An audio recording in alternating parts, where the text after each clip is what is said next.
Et coucou les amis, j'espère que vous allez bien, c'est Aiolos Devi et aujourd'hui, vous l'avez vu dans la miniature, on va ouvrir ce qu'on appelle un downgrade. Vraiment complètement, c'est une baisse de qualité entre un prototype et une version finale, mais on va quand même la découvrir ensemble. Je me suis mis dans le fraîchement room tour qui est terminé. Je me suis mis de façon à ce que je puisse vous montrer le carton tout à l'heure, mais bien sûr on va faire l'exposition, on va faire tourner, on va essayer de faire un truc un peu sympa. Allez, c'est parti, générique pour cette première review de l'année, et elle est pas bonne, j'espère qu'on aura des meilleurs que ça. Je m'appelle Atlas et je suis capable de vaincre n'importe qui. Pauvres idiots, tant que j'aurai cet habit.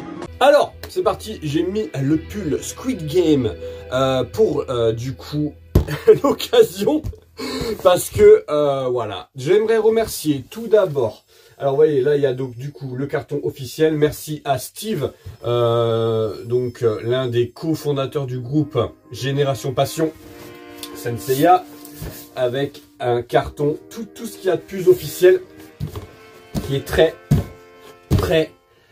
léger. Très léger. Alors, on y va, on va ouvrir du coup cette statue. Bon, ben, on va l'ouvrir du coup par le haut. J'ai toujours un petit Excalibur offert par mon ami Alucardio il y a quelques années maintenant. C'est le petit couteau avec lequel j'ouvre les cartons Senseiya, Dragon Ball, etc. Et là, du coup, on va ouvrir. Alors, il est très pointu, on va essayer de pas se couper. Hop, mais j'ouvre tout avec lui. Donc on a le carton officiel et on va l'ouvrir ensemble. C'est un vrai unboxing qu'on fait. J'ai pas mis les gants. Alors, c'est parti. Alors oui, oui, je pense que ça doit être un carton où il y en avait deux. Oui, sûrement. Ça doit être un carton où il y en avait deux.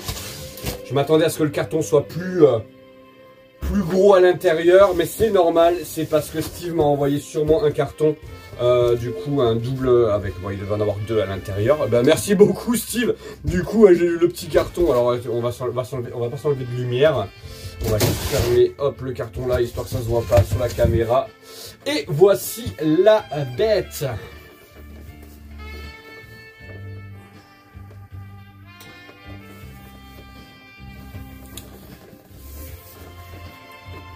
Hop. Alors, ici, on peut voir, on va se rapprocher un peu de la caméra. Hop, on y va. Donc ici, on voit le très beau Seiya Sagittaire, une touche métallique. Figart 0 métallique. Et derrière, il y a marqué, du coup, vous avez un petit texte là que je vais vous traduire. Sagittarius Seiya, c'est tout en japonais, mais je parle parfaitement le japonais. C'est marqué que Seiya Sagittarius... Non, c'est pas vrai, je déconne. Hein. Je parle absolument pas le japonais, même si je suis en train d'apprendre. Et oui, les amis, parce qu'il y a un voyage au Japon qui se profile dans les prochaines années. Bon, en gros, c'est marqué en anglais à côté. Dynamic pose, donc c'est une dynamique, d'une pose dynamique qui prépare le feu de sa flèche. Les parties de close, donc bon, c'est un dynamique mouvement, etc. Alors oui, effectivement, le mouvement est dynamique. Ça, de ce côté-là, il n'y a pas de souci. Et si on ouvre et si on regarde la figurine là, on se dit, c'est une pépite, c'est une tuerie, franchement, ça va être génial. Allez, on y va. Alors pourquoi je suis aussi dithyrambique sur la façon... dithyrambique, c'est l'inverse de ce que je veux dire, bien entendu. Tout simplement parce que je l'ai vu déjà chez mon ami Erwan. Et je l'ai vu surtout avant ça en boutique. Et je l'avais vu chez notre ami Marty Japan, qui nous avait fait une petite review directement au Japon avec la sortie officielle. Et c'était une catastrophe. Donc on y va, c'est parti. J'aurais pas dû vous casser le suspense. Mais alors, vous l'avez déjà vu. Vous l'avez tous vu déjà. Alors du coup, attendez, je vous cache le carton là. C'est juste pour pas m'enlever de lumière. Allez, on y va, c'est parti. On l'ouvre, on ouvre cette merveille. Vous allez voir que je vais pas faire que la détruire, hein, la truc. Hein.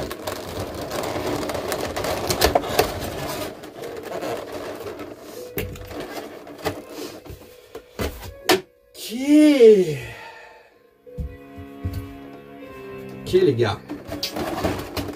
Bon, alors on a 2 blisters à l'intérieur. Un blister ici avec notre ami Seiya. Il est là.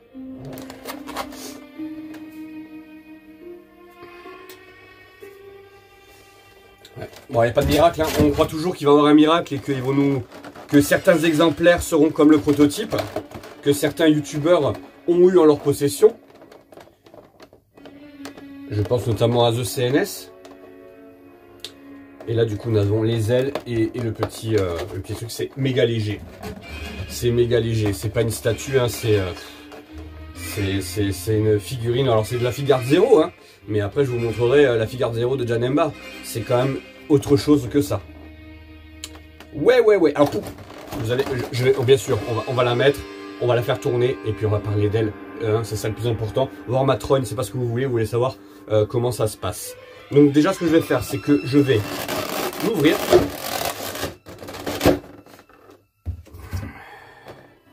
Ouais, les ailes sont belles, hein. Oh, et encore. Waouh. Là on a du coup les ailes. Vous voyez cette espèce de reflet verdâtre? Alors vous ne voyez peut-être pas la vidéo, moi je le vois. Selon comment on penche la figurine, et surtout je pense que quand elle sera en lumière naturelle, on ne verra plus que ça. On a le diorama. C'est un diorama figart, hein. On parlera du prix, hein, vous inquiétez pas. Donc ça, c'est le socle avec la Cosmo Énergie du Sagittaire, hein, j'imagine. On va la mettre là. Heureusement on a la musique derrière. Ça nous rappelle qu'on est dans Senseiya. Voilà la deuxième aile qui est comme ça. Donc c'est pareil. Ce que je vais faire, c'est que je vais les poser juste derrière la caméra, histoire de ne pas avoir de casse. Ce serait quand même dommage. C'est du full plastique, hein, mais on serait capable de se la casser.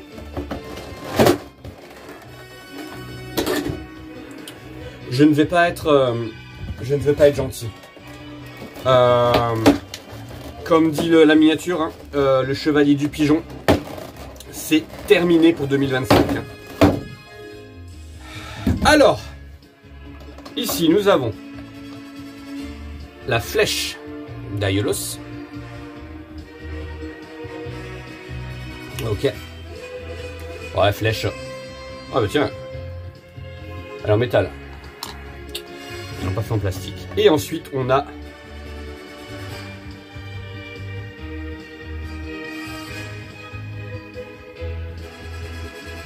le Seiya.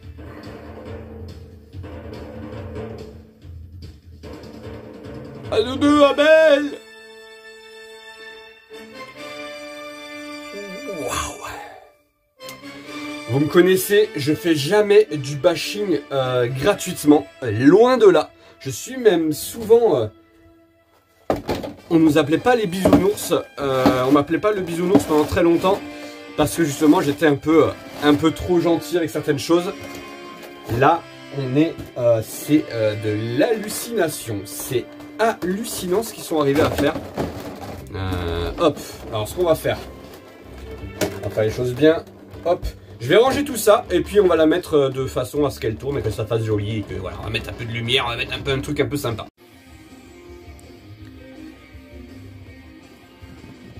Et voilà, allez, on l'a fait tourner de façon à ce que vous puissiez voir. Je l'ai mis sur un fond noir de façon à ce que ça sorte encore un peu mieux. Profitez pour faire mes vidéos TikTok, etc. etc. J'ai pris une source de lumière supplémentaire pour pouvoir vous l'éclairer de façon différente.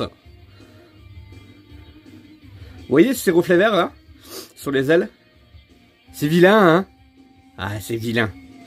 Bon, allez, on continue et je donnerai bien sûr mon avis à la fin. Bon là, je l'éclaire et je la suréclaire exprès, hein, pour bien vous montrer. Et après, on l'arrêtera bien sûr, on jettera un petit coup d'œil. Voilà, j'essaie de vraiment l'éclairer de tous les côtés pour que vous puissiez voir.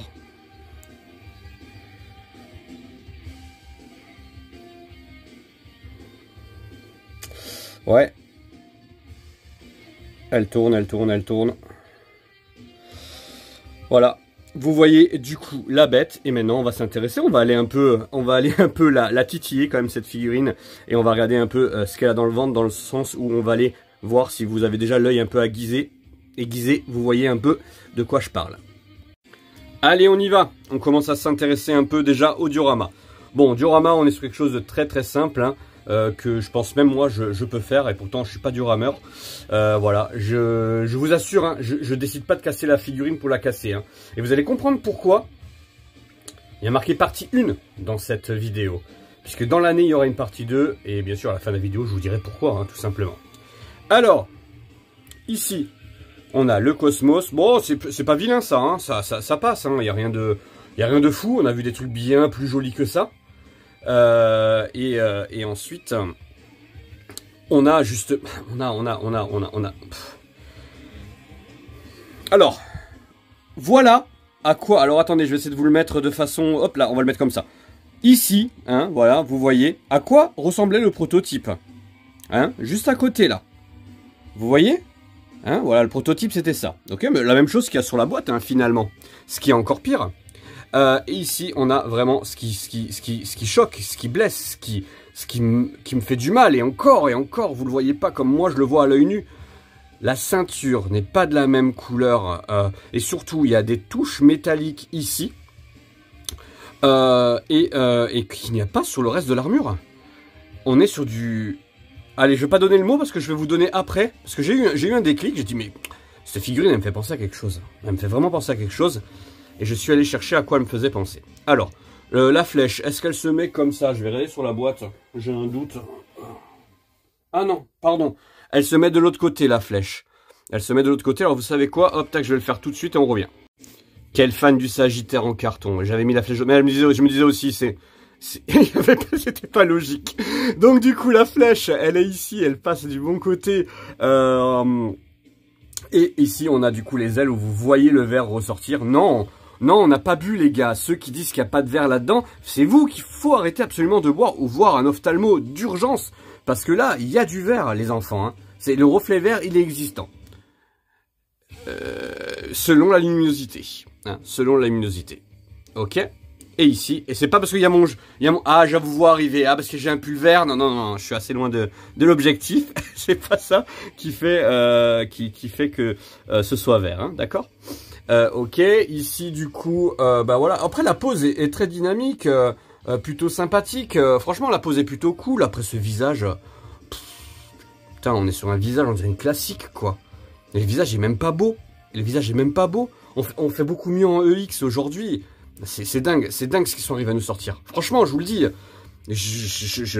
Défi Garde 0, Senseiya, enfin voilà, peut-être qu'on en aura qu'une et ce sera celle-ci. Et ben, je suis dégoûté. Parce que moi, j'aurais bien voulu avoir en très bonne qualité.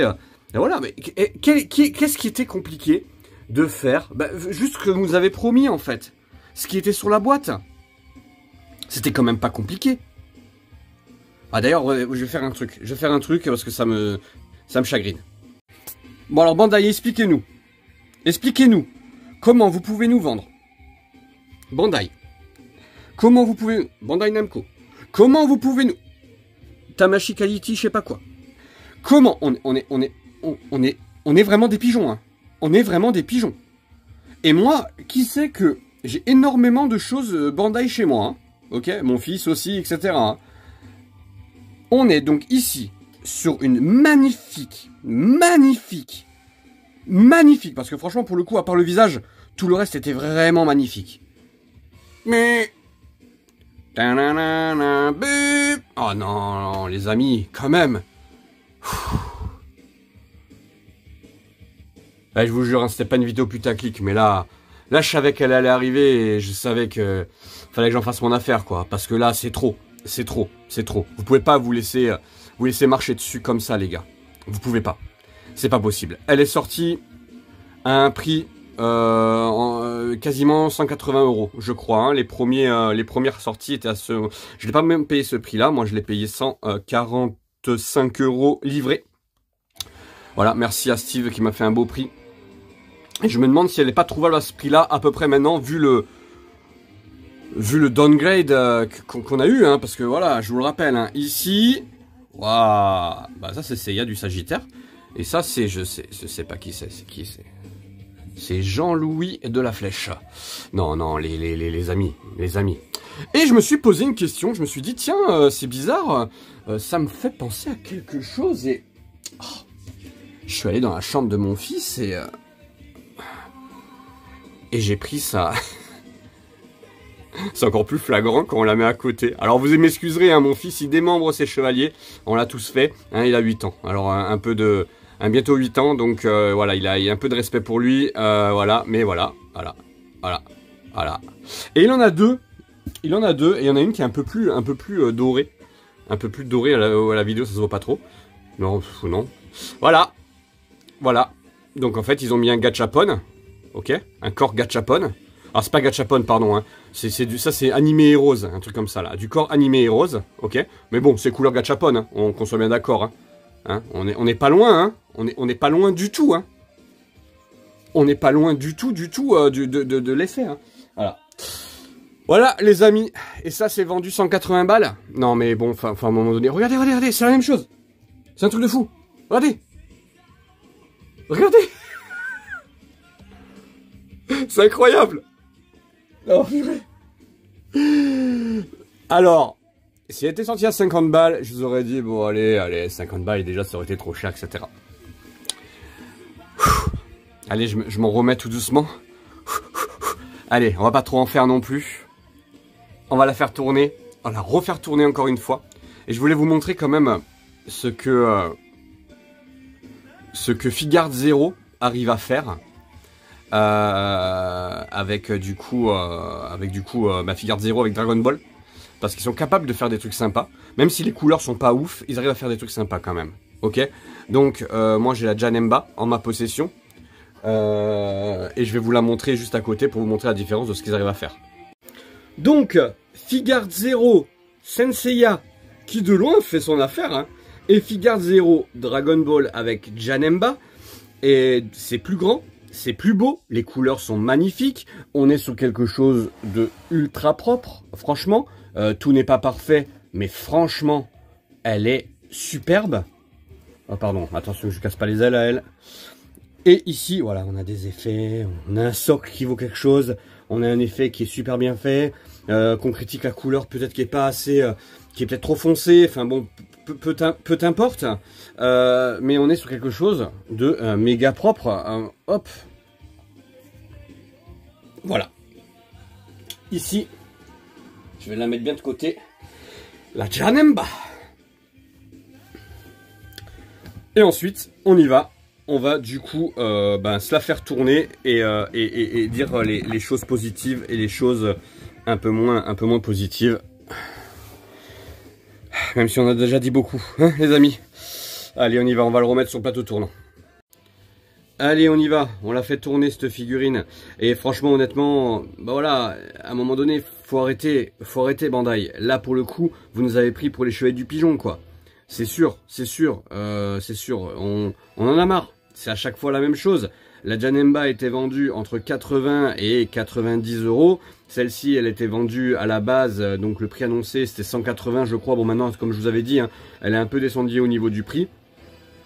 Mais même si la pose est belle, même si la pose est dynamique, même s'il y a de la recherche, je m'étais rendu compte que j'avais pas clipsé du coup l'aile là-dedans, donc c'est bon, elle est clipsée maintenant, elle est bien mise, il n'y a pas de problème, mais franchement, c'est... Là, l'effet des ailes, tout ça, le fait que ce soit un peu aérien, ça passe plutôt bien, mais franchement, les couleurs et tout, voilà, c'est comme je vous ai montré tout à l'heure, hein, on est sous du gachapon, quoi. Et franchement... On y va, on va regarder de plus près, mais regardez les jambes. Il y a aucun détail, il y a rien. Et aujourd'hui, envoyer à des influenceurs assez influents dans le monde de Senseiya le prototype, voilà, et c'était les premiers floués, hein, je suis désolé, eux ils ont eu le prototype chez eux, hein, ils ont pas eu ça, hein, sinon elle se serait fait défoncer la figurine, défoncer, hein. Hein, bah sûr, si j'avais eu le prototype, moi je vous aurais dit, ah ouais, le prototype était génial, puisque franchement le prototype on l'avait vu en vrai une fois, et c'est vrai qu'il claquait, hein, vraiment, il était vraiment très très beau, hein.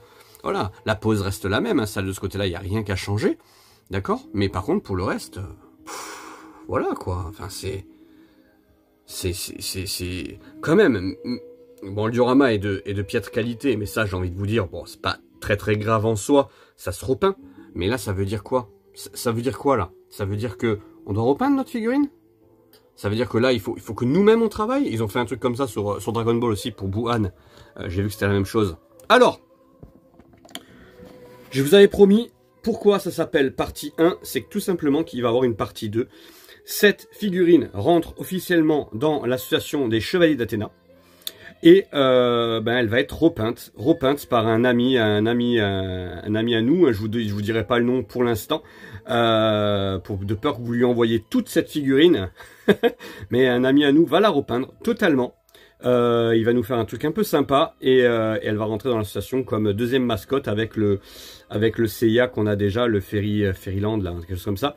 Donc voilà, donc on est là-dessus, on va rester là-dessus et je vais juste moi vous dire que notre ami va la repeindre totalement de façon à ce qu'elle soit présente pour notre exposition des Chevaliers d'Athéna du coup fin octobre. Tout simplement. Parce que la pose est belle, la base est belle. Ils auraient pu faire une figurine de psychopathe. Vraiment, ils auraient pu faire un truc super. Juste avec un visage un peu plus sympa. Moi, j'aurais pas voulu qu'il ait ses dents serrées là. On dirait qu'il a mal quelque part. Je suis pas trop fan. Moi, j'aurais préféré qu'il ait les dents, enfin, un sourire. Ou un visage un peu sérieux, hein. Ouais, putain, un visage un peu en colère, mais pas les dents serrées. Je trouve que ça gâche un peu, on dirait vraiment un visage de classique, hein, de figurine mid-close classique. Et voilà, ils auraient pu faire un truc super, ils avaient un sculpte vraiment sympa. Et puis derrière, ils nous font un truc comme ça. Ben moi, je suis désolé, je suis très déçu. Alors vous avez vu qu'une partie de la vidéo, effectivement, elle n'était pas accrochée à l'aile, donc ça lui donnait un petit côté rabaissé, mais ça ne change rien, hein.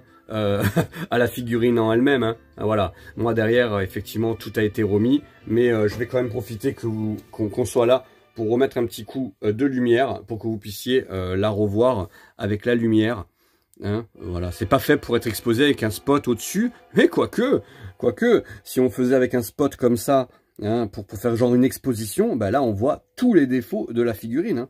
Tous les défauts. Donc moi j'ai envie de vous dire à bientôt pour la partie 2, parce que on aura une figurine totalement repeinte. Voilà, je ne sais pas quand elle sortira cette vidéo là, il faut que l'artiste fasse son office, donc il faut qu'il travaille, mais voilà, déjà je vais lui envoyer, je vais faire quelques vidéos quand même pour le compte TikTok, etc. Voilà, parce que la pose est quand même ultra dynamique, ultra sympa. Je me demande si je vais pas faire une vidéo où ça va être un peu saturé, je vais essayer de saturer un peu les couleurs, etc. Pas pour mentir, hein, tout simplement pour faire une vidéo jolie, parce que sinon je ne vais voir que ça, puisque la base est plutôt belle. Voilà les amis, c'était Aiolos Devi, j'espère que vous avez pris autant de plaisir que moi pour la pose de cette figurine, hein, qui n'est pas, pour le coup, qui n'a pas été trop difficile, puisque c'est pas moi qui l'ai faite, mais j'ai envie de vous dire, c'est pas moi qui ai fait la peinture non plus, donc tant mieux. Si vous devez l'acheter cette figurine, bah si vous voulez pas la repeindre, moi je vous dis, je vois pas l'intérêt d'acheter cette figurine là si elle n'est pas repeinte. Si on achète cette figurine là en masse, ça veut dire qu'on cautionne ce qu'ils ont fait en termes du prototype et en termes de downgrade et de publicité mensongère sur la boîte surtout, parce que sur la boîte ce n'est pas la figurine que vous avez à l'intérieur. Voilà les amis, je vous dis à très bientôt. C'était désolé, c'était première vidéo un peu coup de gueule, mais je l'attendais de pied ferme celle-ci pour l'avoir entre les mains, pour pouvoir vous dire ce que j'en pensais réellement. Prenez soin de vous et encore belle année 2025. On va se le souhaiter jusqu'à fin janvier, hein, je pense qu'on le mérite. Et je vous dis à très bientôt pour des nouvelles aventures.